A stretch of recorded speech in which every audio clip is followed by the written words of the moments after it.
I want you to succeed. If you're hearing this week, hopefully you're coming to see me at the already sold out Netflix is a Joke show I'm going to do. I opted to do a small show and just be done with it. And then maybe you can see me at the Brea Improv. And I'm just gearing up. I'm actually gearing up to take a little vacation, but we'll be doing this show. It's just before I hit the road in the fall. My dad and my stepmom were just here, and I continue to fight anti-Semitism in every corner of the world. Turns out I can't control the world from my phone, but I do my best.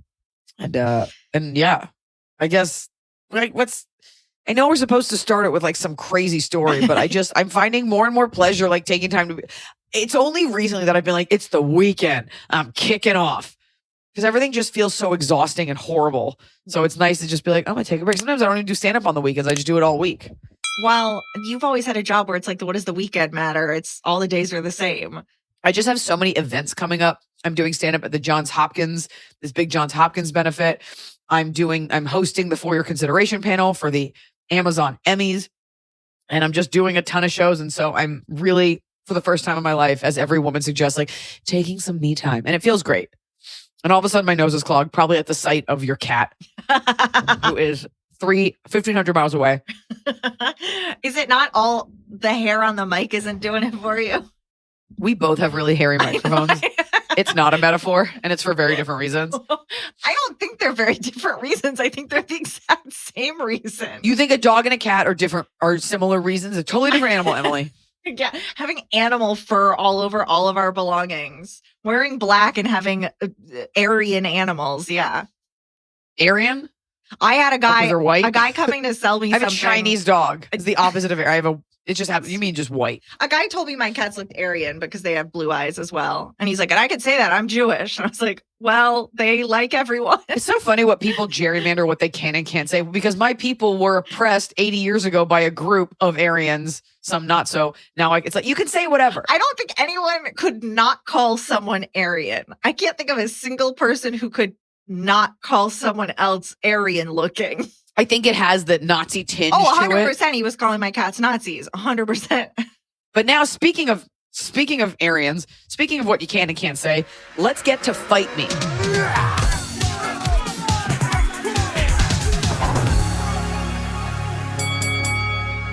And I brilliantly decided that people should call in with their Fight Me's. And I hope you got a lot of them, right?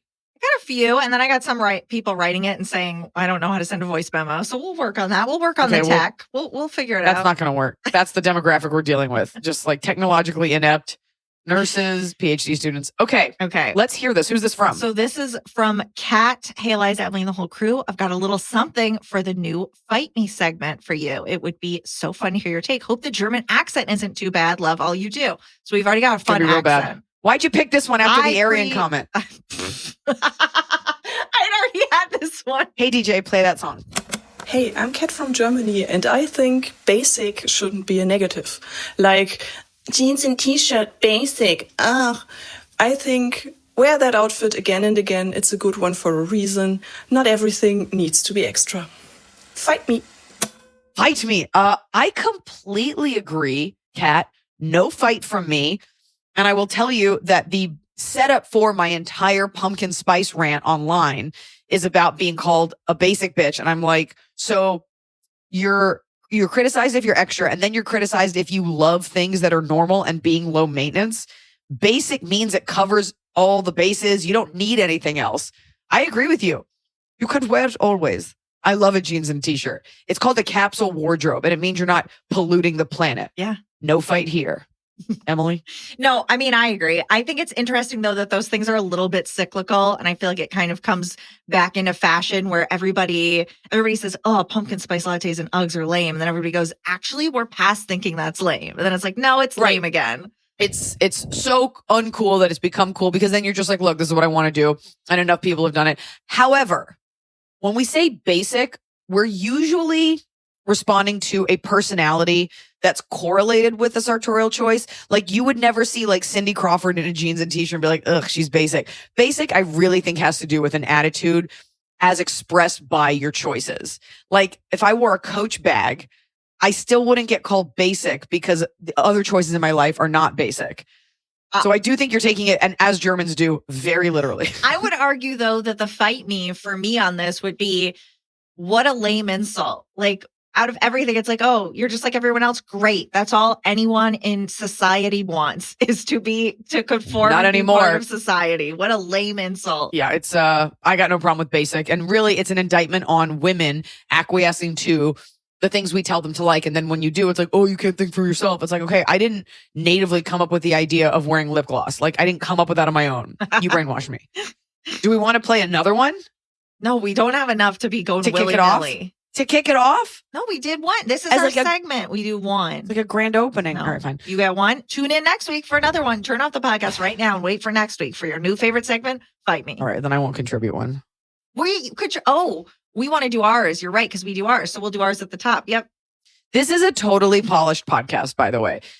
So we're not going to play any more of other people's, but we're going to do ours. That's how we're kicking it off, All right. is in a fight. Are we going to fight each Here we other? go. Let's find out. Let's find out. Fight me. People who endlessly post about body positivity / their relationship / empowerment / anything do so because they don't feel positive and they need constant validation. Fight me. I would say their argument is likely that they're helping other people, but I would 100% agree. This might be a real problem, Eliza, that we think so much the same that we're never going to fight each other. It's the only reason we're friends. I will say this is not about those specific choices, but this is in general. Like when you, unless you're trying to like convert someone to your religion, like when you in your heart do not question your relationship, like when you know this is it, this is like, I know Noah is the perfect one for me. So I don't feel the need to endlessly post like, look what my guy did, my guy. Like we're also not like monetizing our relationship. I post very infrequently about a lot of things because I don't need that validation. It's nice that people love Noah, but I don't need people being like, you made the right choice.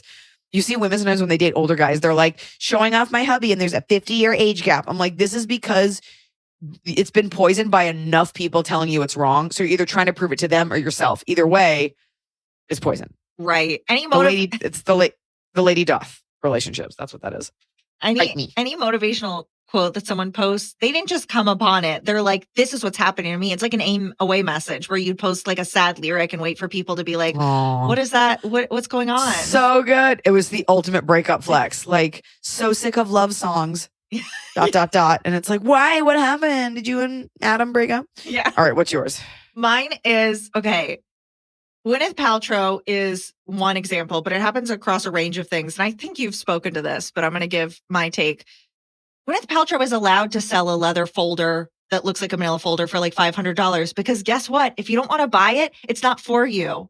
Gwyneth Paltrow has created a brand for herself and people who can afford it. She has not created a brand for Walmart or Kmart. I can't afford her clothes. I look at sometimes that she'll post like a basic like white shirt and I'm like, ooh, it's $800. Basic. Not for me.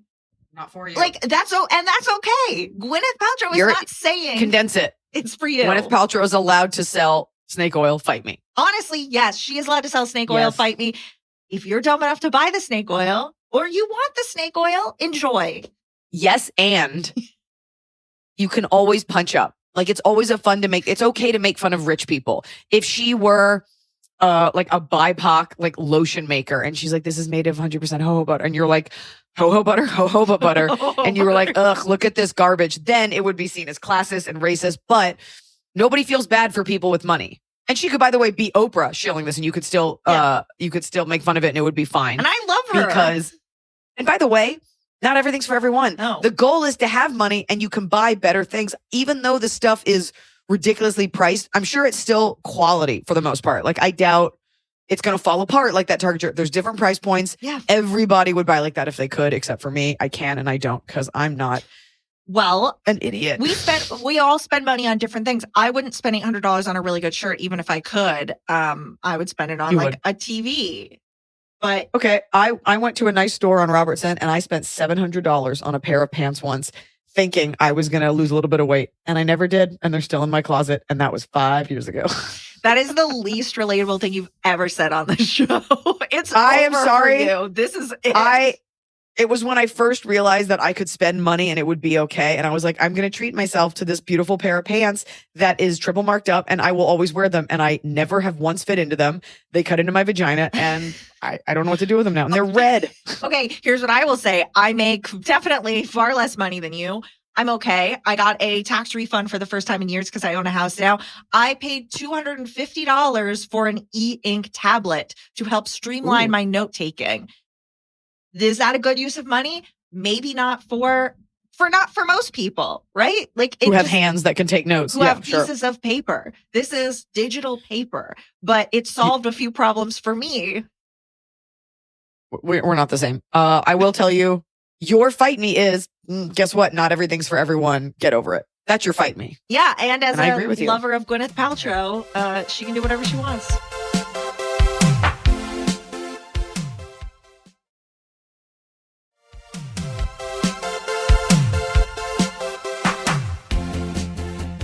Let's get to the show. The subject line of this email, allergic to America or am I just a loser? Hi, Eliza and Emily. I don't know. Can your body tolerate processed corn? Corn. Long-time listener. Like first-time question asker. Emily has been asking for new questions. I've listened to every episode and I don't think mine has ever come up, so here I am. Yes. My unfortunate medical history includes a very long and distinguished list of allergies. I'm allergic to all animals with fur and alcohol. My mom has these allergies too. When I'm around animals, I turn into Will Smith and Hitch. And when I have a drink, I closely resemble Melissa McCarthy and Bridesmaids. Photos included for reference. Then, it's... Please show them. Do you want to see them? Please. I very much want to see this transformation. Will Smith and Hitch. Oh, I'm sorry. I thought you were going to show me you. Not a clip art of Will Smith and Melissa McCarthy. I know what these people look like. No. Okay, cool. Thank you. I know what Will Smith... reference. You could call up in your mind exactly what Will Smith looks like in the film Hitch. I just know he got hives. I wanted to see her with hives. I don't. And then tell her, it looks fine. Don't send us you with hives.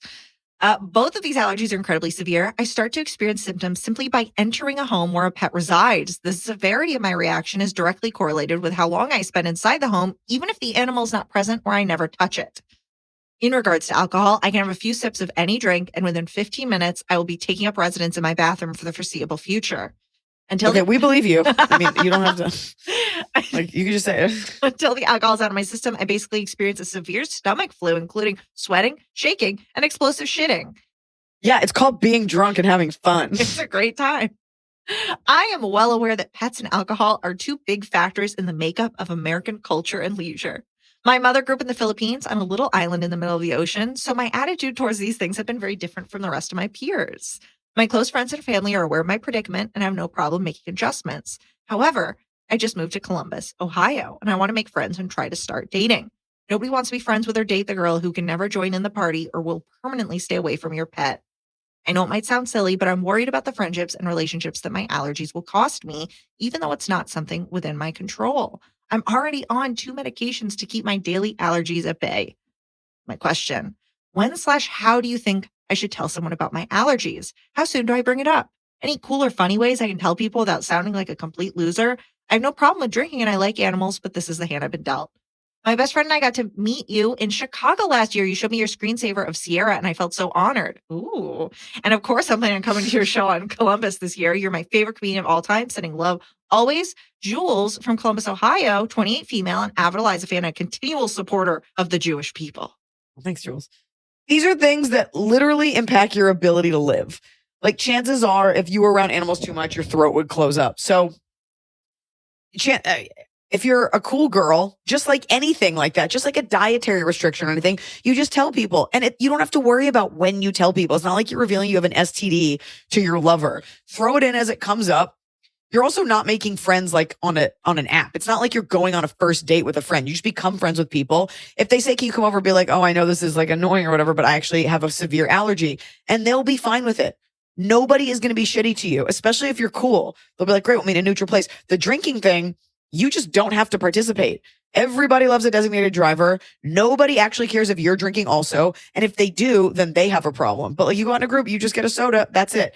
And if you don't want to be around people drinking, like, cause that gets not fun, you can make friends with people who drink less or don't drink at all. Go to an AA meeting and just clean up. Don't worry about it. These are real things for you. You don't need to worry about other people's reactions. It's not like you killed someone with your car. It's not like you killed a kid with your car. The alcohol thing isn't a concern at all. The pet thing is just hard because, people might have pets and then you can never go to their house. So you don't go over. So you don't go over to their house, right? You don't get married to someone who has a dog. That's it. Oh, didn't we have a question from some girl and the guy was like, she was like, we've been together and he hates dogs. He doesn't want a pet and I need one so badly. Find out that, see if they broke up already and get that guy's number. Best of luck, Jules. Don't worry about it. This is not something you can help and you're doing everything you can.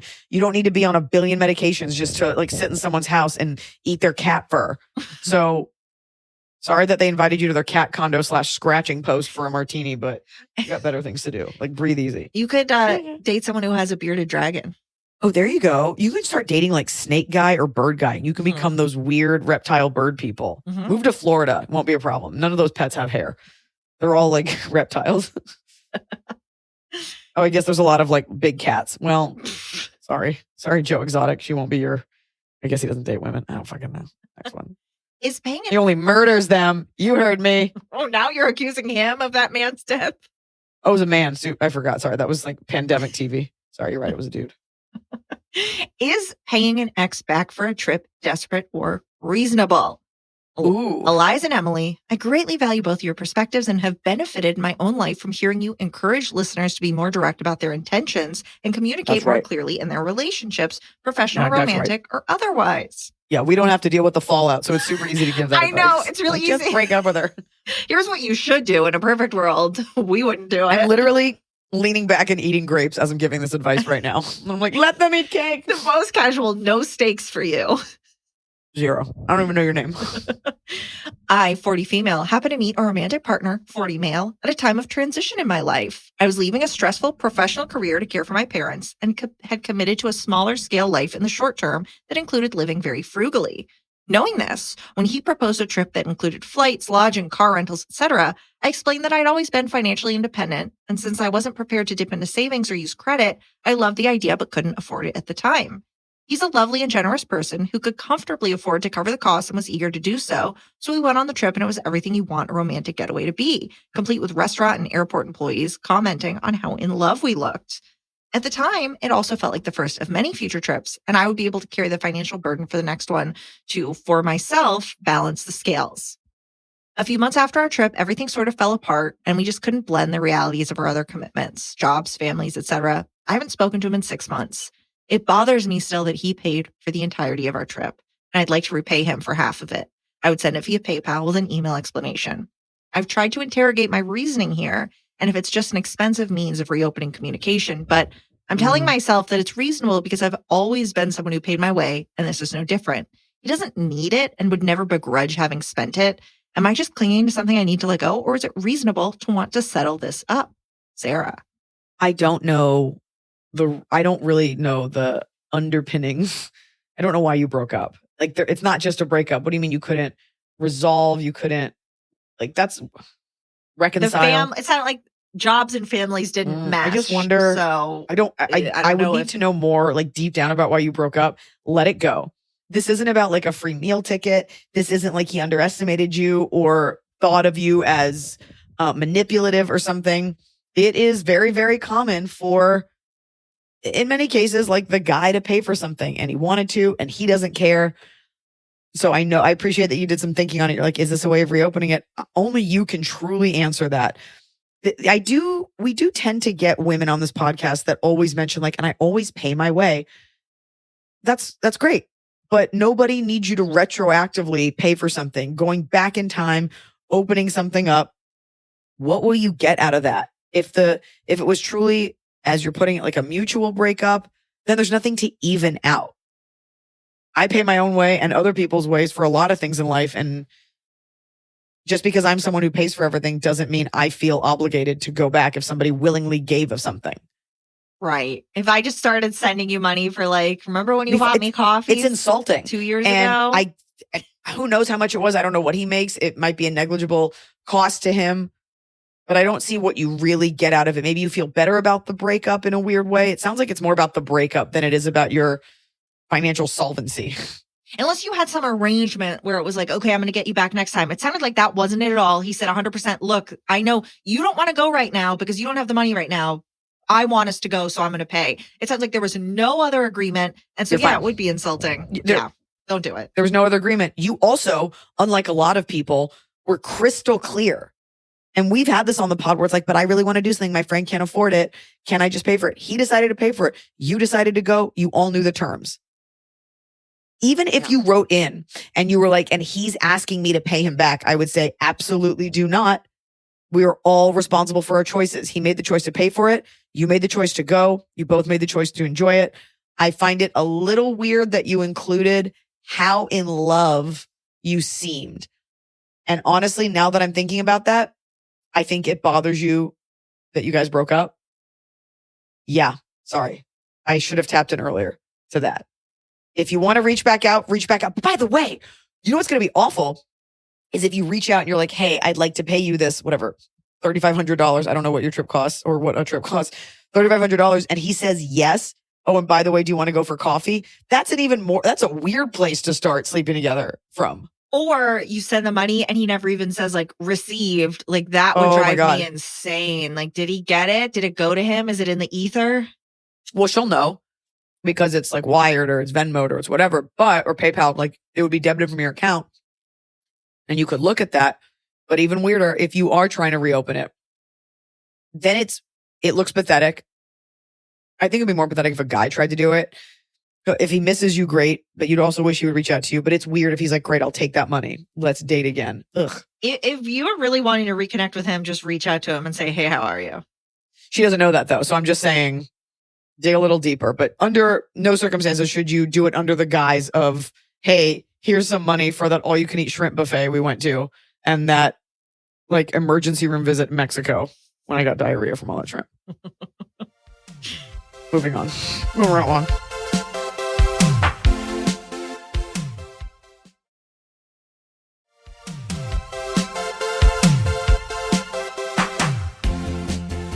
Sexy health problems. Sad face.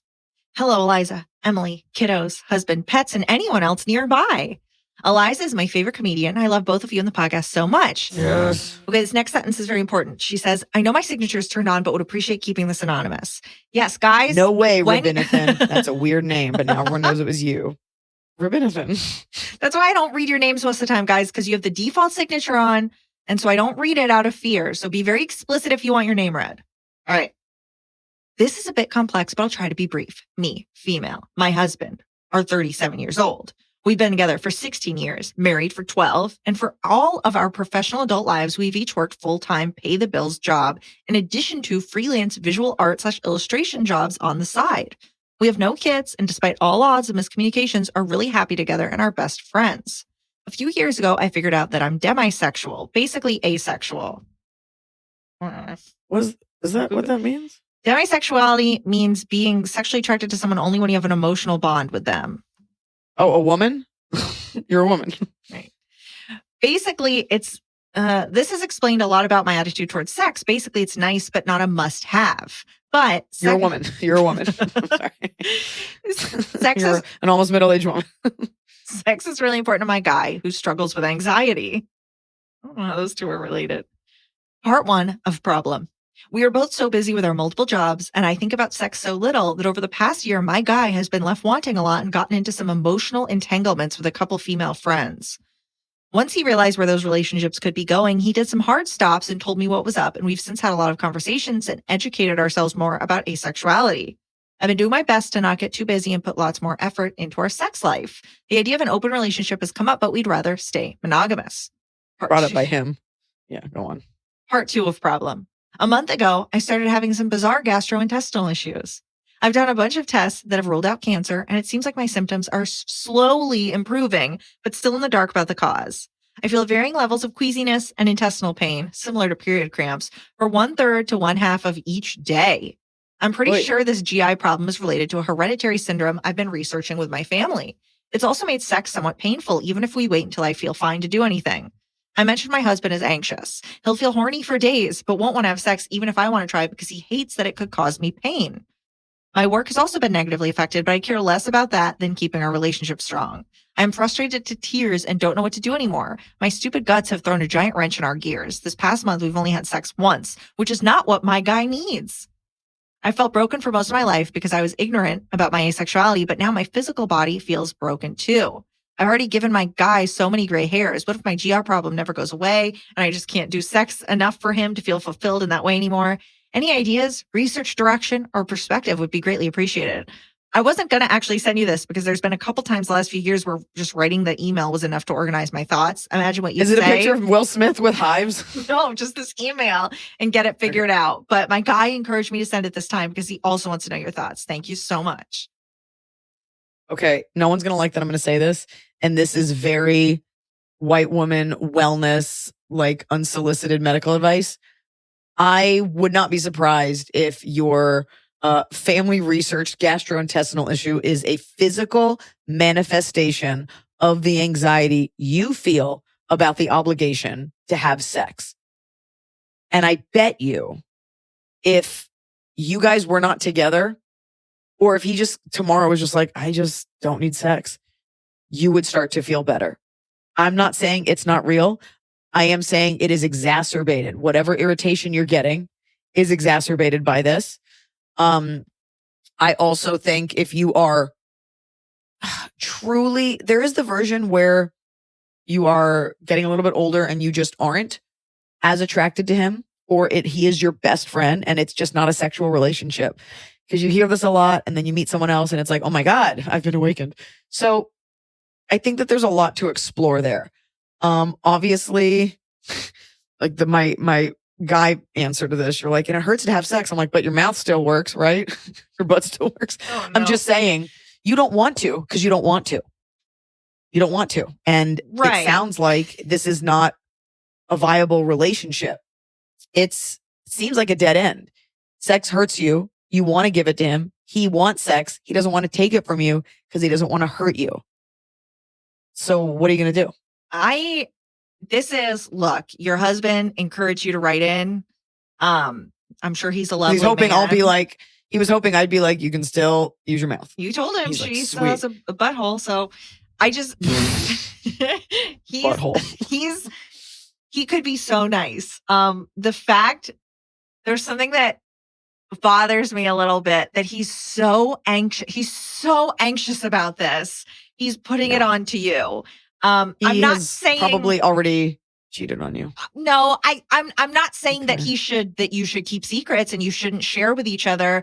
I do wonder how much of that anxiety is guilting you even further. How much of it is him just like sharing with you how he really feels, and how much is like, well, this is really hard for me. Now, I also you've been to a doctor. There are sex therapists, and you should talk to one because you're asexual. Even if your guts worked, you're asexual.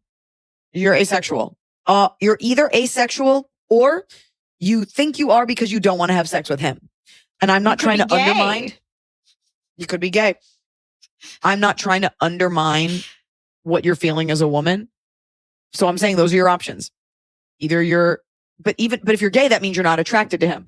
And I think you need to dig deep, and you may not even realize it. You love this person. You've mentioned he's your best friend, but you don't want to necessarily always have sex with the best friend that knows everything about your friends from high school and your inner thoughts, and you have playtime with, and you act like little animals together and whatever inside jokes. Are you just sitting so quietly? Oh my God, that was so still. Emily, I thought you died. And he's anxious because he is a man, but also he needs sex, and he needs emotionally, he's not being fulfilled.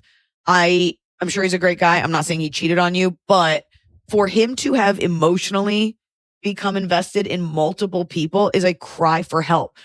I think you guys should cut your losses or see a therapist, because neither of you are getting what you want. You want nothing to do with him and you don't feel well. And he's like, I need my basic needs met. And you can still love each other and be best friends, but this doesn't seem like it's doing it for either of you. Yeah, that's really hard when there's not like, you don't want to break up. Right. When it's like, no one's doing anything wrong. It's just a mismatched level of libido. Or you just grew into the people that you are. Yeah. And it kind of is neither here nor there. It's great that I don't even know if you want to have sex with him as much as you want to satisfy him. You want him to be happy and fulfilled. You want to have had the sex, you just don't want to have the sex. Mm-hmm. It's not working. So either lay it all out there, get right with Jesus, see a sex therapist and fix it. But if you are truly asexual, there's nothing to fix. And I do think it is exacerbated by the fact your stomach issue is exacerbated by all of this. And you can make yourself sick over stuff. I had a relative who like wouldn't let something go and it gave her cancer. Like these things, these like on a cellular level, like these negativities or these anxieties, especially in your gut. Yeah, I feel when I'm worried about something, I feel very sick. What do you think an ulcer is? Yeah. Yeah, that's an ulcer. That's why cops in movies are always drinking Pepto-Bismol because they eat garbage and they are always on the beat. Yeah, just saying. So I'm sorry, and this podcast is here to just kind of give you that ice cold sobering advice, but this is not a relationship. A relationship isn't physically being uncomfortable and mentally being uncomfortable and seeking validation from outside parties because your partner isn't satisfying you. Yeah. Sorry. I hope you guys are listening together and I hope you figure it out together. And I hope you figure out a way that you can both be happy. It's so awkward for you to both be listening to this right now. I'm sorry, man. That is the guy. I'm sure you're lovely. I just have to flag all possible. What if you suck? I don't know. I don't know you. I'm sorry. She is making him sound like a really sweet, compassionate guy, and he deserves to be sexually fulfilled. It's always about women and don't demand this of them. But like, why don't his needs matter? Yeah. He's not being unreasonable and neither is she. Yeah. That's why it sucks. I think it sucks. It sucks because it's so much time. And you've been together for so long since such a young age that you may have been growing into these people. You may have been growing apart and not even realized it. Yeah. Yeah. Sunk cost fallacy. Yeah. You're both young enough that you could still go and still have like total chapter 2s. And you can share custody of that cat. It'll be okay. No, you can't. No one who breaks up can share custody and have it going for that long. I don't like saying kick it anymore. Okay. I'll just move right along. It's from the Muppet movie, because my daughter watched it. Move right along. The one with Amy Adams or one of the older ones? No, the original one. Okay. It has like a ton of cameos. Move right along. Hi, Eliza, Emily, and the rest of the crew. I, 34-year-old female, have been a fan since Eliza's first Netflix special. I'm in the middle of Girl Logic, which I want to give to my niece when she's a little older. Yes. She's only 12 buy right now. Buy a new copy, though. Yeah, we'll buy a new one. Paper and hardback just to see what her wrist can handle. I have even converted my 36-year-old boyfriend to an Eliza fan to the point where he quotes Eliza's specials in everyday conversation. That's a man's man. Shocker. My question is not about my relationship. I have a very good friend since freshman year of college. Wait, now just scroll up and see how old she was. It's you. 34. It's you. So that's okay. Over 10 years. That had a baby boy while I was listening to your latest AIA episode. I text her in the morning saying, bro, you going to be pooping in a room full of people soon, as she was due to deliver next week. I was pleasantly surprised with a picture of her and her little nugget that made his debut in the world while I was listening to you and Emily banter. By the way, it's one of my favorite parts of each episode. Back to my friend. When she told me of her pregnancy and that she would be growing a penis in her womb, I quickly bought her 2 pairs of baby Converse, which I had shipped to her home. Last month, she had her baby shower, in which I bought a few gifts and books for her son. I plan on visiting her in a month. I want to give her some time to get situated before I bombard her space. My question is, when I visit to do the customary get the fuck out of my way and give me your baby so I can sniff his head, what should I bring as a gift? I want to bring something for her and possibly her husband, since I've already given a few gifts for their first bundle of joy. What would you have loved to receive, or what did you receive from friends when you had your babies? Or should I just get another gift for her son? Thanks to the laughs, your fellow curly-haired millennial that refuses to embrace them. That was such a strongly worded summary of what your friend's going through. Like, you're going to be shitting in a room, bro. Is that a dick in your belly? Give me that baby. In this case, though, and I think that context is helpful as to what kind of relationship her and her friend have. It seems stronger than a lot of the friendships people write in about where they're like, I'm going to go visit my best friend who I hate. That's true. At least you guys love each other. You know what I would give? What I've been given doesn't really matter because every mom needs different things. Every mom has their own way of doing it. If they have money, maybe they might be at a place where they don't need anything else. I don't know what they have, where they're whatever. Give them the night off. Ooh. I will sit here and watch your baby while you guys go to dinner. I will buy them a couple's massage or something like that. And they can use it when you're gone or something. preferably like a masseuse that comes to the house, or buy them something that like they could maybe do together. Like an Uber, I don't know their situation, but like an Uber Eats gift card, something that actually, rather than adds to, takes something off their plate. That's what I would give. Start a meal train for them. Oh God, don't ask Emily to be part of it. Don't post it on our questions. Don't ask our followers. I also, do they have babysitting covered? It's tough too when you give the amount of just plastic that we end up with, like little toys. Like, don't give them like single use things. If you're going to give them a toy, maybe give them a toy that grows with the child. It's also tough when people give gifts that are like, and he can use this when he's 3. You're like, so I have to hold on to this till then. A beautiful blanket is always great, like with their initials on it. Like classic things are always nice, but take stock of what they have. So you're not giving like another stuffed animal, another plaything. Like, kids don't need as much as we give them. Yeah, but I like the idea of giving something to the parents. Like, I had a friend who had a baby, and I was like, Yeah. I don't know what to get the baby. So I got like the dog a gift basket. Because I was like, that baby's getting all the That's attention sweet. now, and the dog isn't. So I was kind of like, okay, I know you don't have this. You know, this is something different. Ask her. Be like, are you breastfeeding? Do you need a breast friend pillow? Do you need a boppy? Do you need like, you also, if you're a first time mom, kind of don't know what you might need. Yeah. You know what you should give her? You know what you should give her? I don't know the brand of it because there's a billion brands. My cousin Harley, so shout out to Harley because I saw her do this, got a bottle that has a little plastic tube coming out of it and it attaches to a pacifier. So your baby can suck down milk without you holding the bottle once they're like 3 months old. Mm-hmm. The amount of time mothers spend just literally holding a bottle. And I know you could like prop it up or something with like a cloth, but this way your baby can suck on a pacifier and feed themselves and the bottle can just sit next to him. Find it on Amazon. Give that. Give her the gift of having her hands back. You know what baby thing I'm obsessed with? Do you have that little thing that you use to just scoop their boogers out? I've never needed to do that. I'll be honest. The internet was making it seem like a real big problem. The baby's just got boogers pouring out. You gotta get in there and mine them. Like, oh, the baby's drowning in its boogers.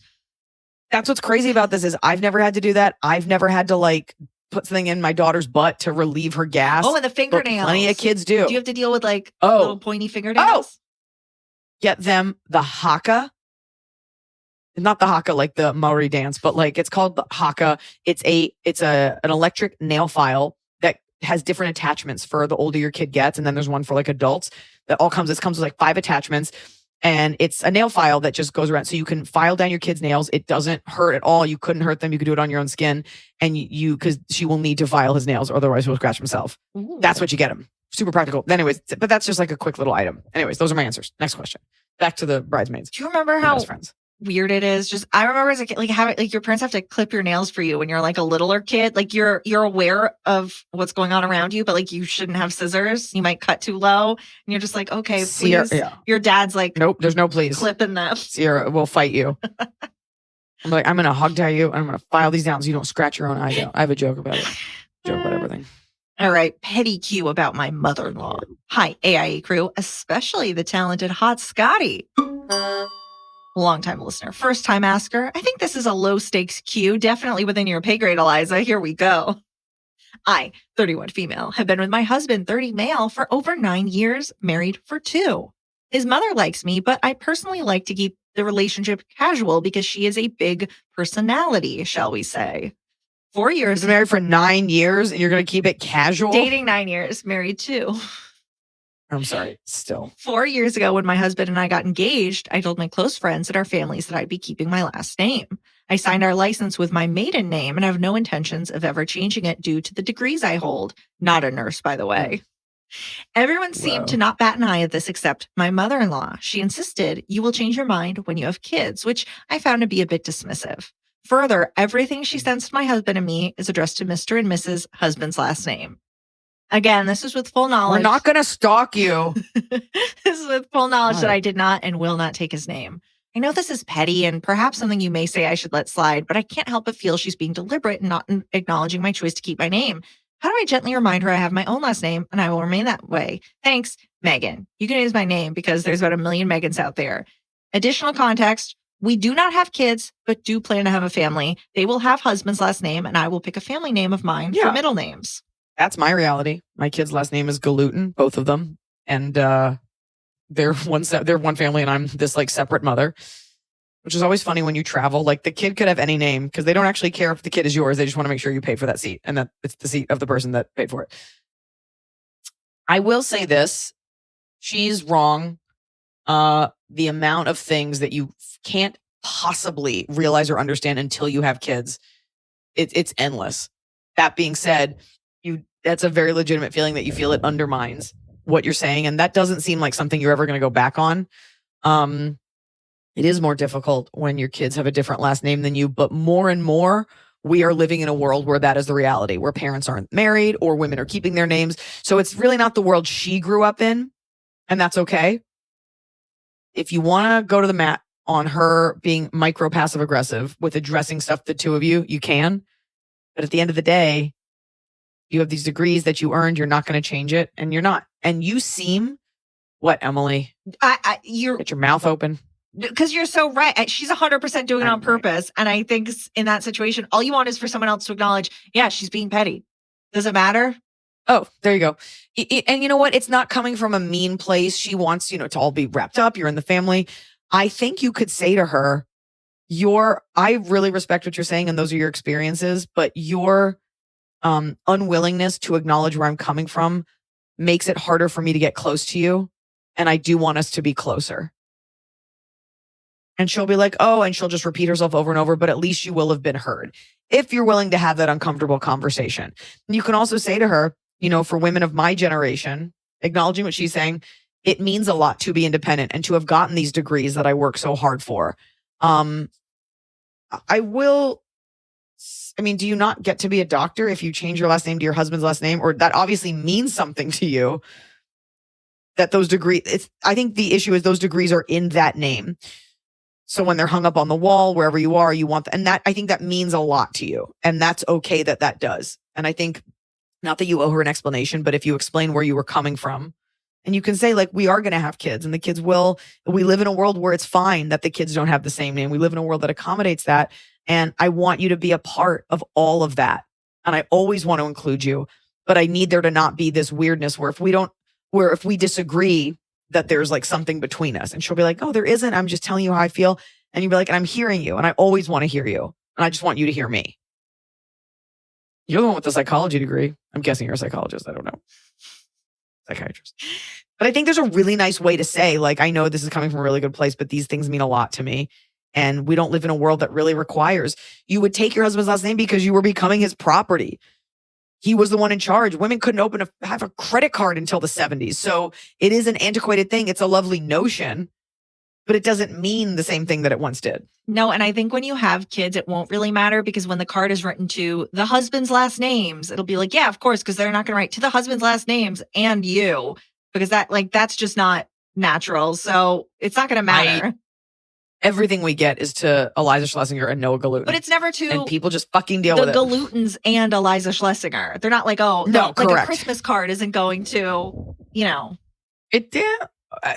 You know what? If someone's sending you a Christmas card and it's not like Honda of Suncoast, then it's your friends writing both of your names. Yeah. And people get over it. Yeah, fair. So you can appreciate where she's coming from, but we don't live in that world anymore. No. And she's being a jerk. Little micro passive aggressive jerk. Moving right along. Hi. First of all, love the pod and all of Iliza's advice, obviously. Secondly, Iliza, I was at your first 2020 social distance comedy show in LA in some random apartment parking lot with a bed of a truck as a stage. You know who used to produce those? Was those Matt Rife? Comedy multimillionaire golden boy Matt Rife. Yeah. Talk about a hustle. Yeah. Him and Paul Elia, right? Yeah. It was called Low Key. Low Key Outside. Or was it Jam in the Van? No, it was Low Key Outside. No, I remember it was in the bed of a U-Haul and I was like being a white person standing in the bed of a truck, like this feels racist to be like yelling with this microphone. So here's this person says, Emily, don't worry. I saw you there too, holding Tianfu. Oh God. I don't think I was there. I was the one who yelled at Blanche when you mentioned your dead dog. LOL. Hi. Oh, that's when I was telling dead dog jokes. Oh. Not jokes. I was processing it. Yeah. The good time in your career. About how much I hate when people talk about the Rainbow Bridge. Ugh. I started bawling when you came out because I'd been listening to this podcast so much, as it was a funny, insightful, and much needed distraction to the dumpster fire that was happening at the time. And bam, there you were. Anyway, I have a different, maybe weird type of question I don't think you've answered before. Background. I'm 33, female, married to another female, 30, yay for gays. Context. We're going to try to get pregnant soon with myself as the carrier and our sperm donor being my wife's brother. We feel very lucky and grateful he's offered to do this and that we even have the option to do so. We're going to try as naturally as possible at home first, without the me having sex with him part, because yes, people have asked. Think more turkey baster before trying That's more invasive an methods. insane thing to ask. Are you going to have sex with your wife's husband? That's it would wife's never even brother. occur to me. It would never occur to me to ask anyone like if you were getting a sperm donor, like, are you going to sleep with that donor? Like, that's such a shitty, ignorant. You should not be friends with anyone that asks that because they don't understand homosexuality. Question. Do you have any ideas for something we do or say prior to starting the act? Will all three be in our house at one point, prepping / doing our things? LOL. Wondering if we should say a little prayer or do a meditation together before, or if I just make a joke about how uncomfortable and weird it is. But it's also really cool to have three people wanting to create this kid in a different way. Is there a way to make this meaningful, but albeit awkward process a positive or lighthearted experience? Congratulations on baby boy Ethan and Sierra, who I constantly quote moss oranges or oranges to myself. Oh my God. Cat. She doesn't even say that anymore. Moss orange, please. Oh, all the things that your kids did that you thought were the biggest deal that they did for 6 weeks and then stopped. Oh my God. I have to write that down. Moss orange. Okay. So what do you do when your brother-in-law is in the other room jerking it and then you're taking your pants off and they're going to bring in and squirt a non-turkey, okay, turkey Emily. baster. How do you make Emily, this not horrible and still have like Thanksgiving dinner with your brother-in-law?